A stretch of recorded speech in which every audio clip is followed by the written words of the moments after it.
कृष्ण जी का जन्म। मथुरा के राजा का नाम उग्रसेन था, जो कि काफी बूढ़े हो चुके थे। उनके 2 बच्चे थे, राजकुमार कंस और राजकुमारी देवकी। वह एक अच्छे राजा थे,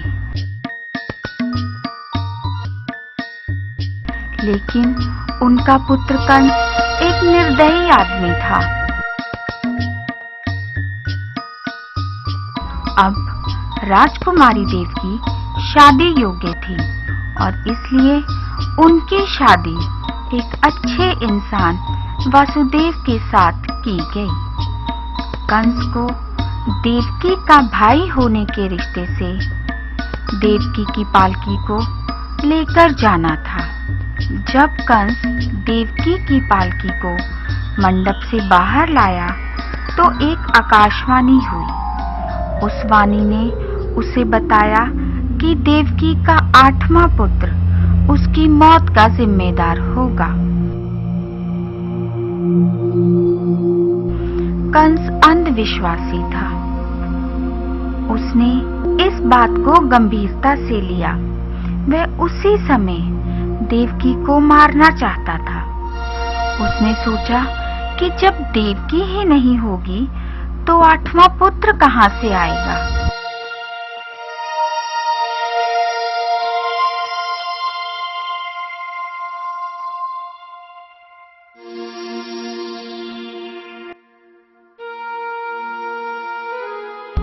लेकिन वासुदेव जी ने बीच में पड़कर कंस से देवकी की जिंदगी और उसके लिए दया की भीख मांगी। उन्होंने कंस को वचन दिया कि जब भी उनके कोई औलाद होगी वे उसे कंस को सौंप देंगे, लेकिन वे देवकी को ना मारे। अब कंस राजी हो गया, क्योंकि वह अपने हाथ अपनी बहन के खून से नहीं रंगना चाहता था। उसने दोनों को गृह कैद में डाल दिया। हर बार जब भी कोई बच्चा पैदा होता, सैनिक कंस को सूचित कर देते।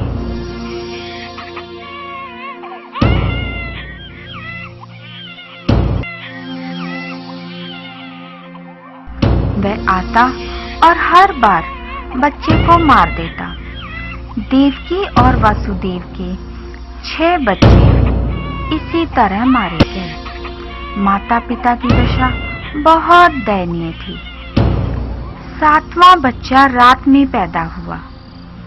देवकी और वासुदेव ने मौका देखकर उसे बचाने का निश्चय किया।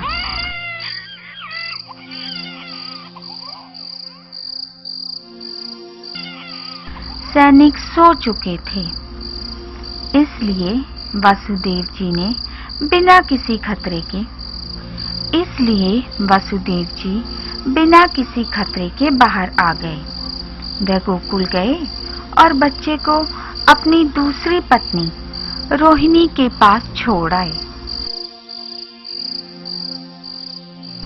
वे महल में वापस लौट आए।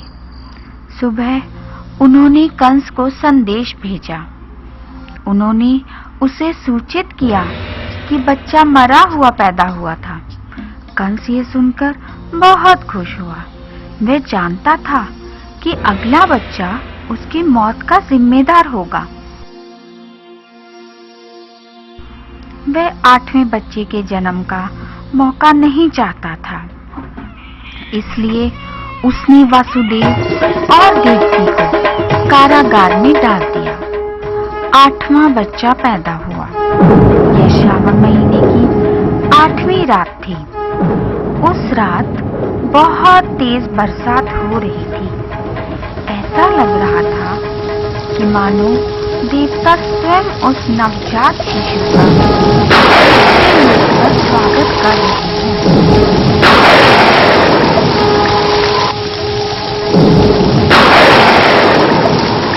अचानक एक चमत्कार हुआ। वासुदेव जी की जंजीरें टूट गईं और कैद खाने का दरवाजा अपने आप खुल गया।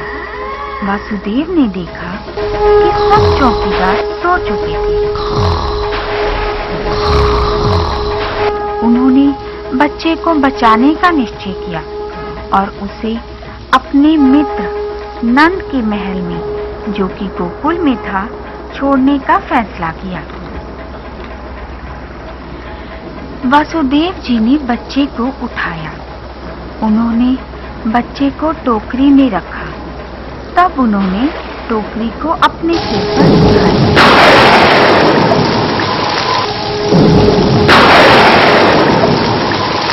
उन्होंने गोकुल की तरफ अपनी यात्रा शुरू की। लेकिन गोकुल पहुंचना बहुत मुश्किल था। यह यमुना नदी के दूसरे किनारे पर स्थित था। बिजली चमक रही थी और जोरदार बरसात हो रही थी। यमुना नदी कष्टदायी दशा में थी। वासुदेव बहुत उदास थे। उन्होंने सोचा कि वे कैसे नदी को पार करेंगे। उन्होंने भगवान से एक और चमत्कार की प्रार्थना की। एक और चमत्कार हुआ।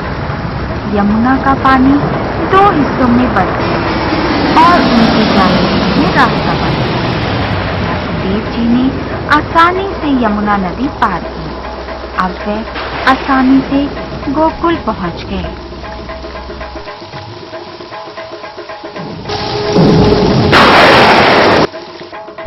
जब वह गोकुल में नंद के घर पहुंचे तो उन्हें पता चला कि नंद की पत्नी ने भी एक बच्चे को जन्म दिया है। उन्होंने एक बेटी को जन्म दिया था। जब नंद और यशोदा सो रहे थे, वे उनके कमरे में पहुंचे। उन्होंने अपने बेटे को पालने में रखा और नंद की बेटी को उठा लिया। उन्होंने सोचा कि कंस उसको नहीं मारेगा, क्योंकि यह एक छोटी सी नवजात बच्ची थी। तब उन्होंने दोबारा मथुरा की ओर यात्रा शुरू की। उन्होंने उस बच्ची को अपने साथ ले लिया।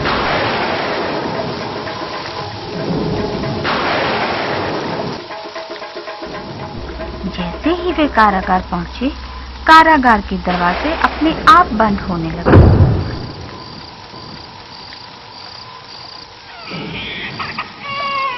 बच्ची ने रोना शुरू किया। सब सिपाही बच्ची का रोना सुनकर जाग गए। वे भागकर कंस को 8वें बच्चे के जन्म के बारे में बताने गए।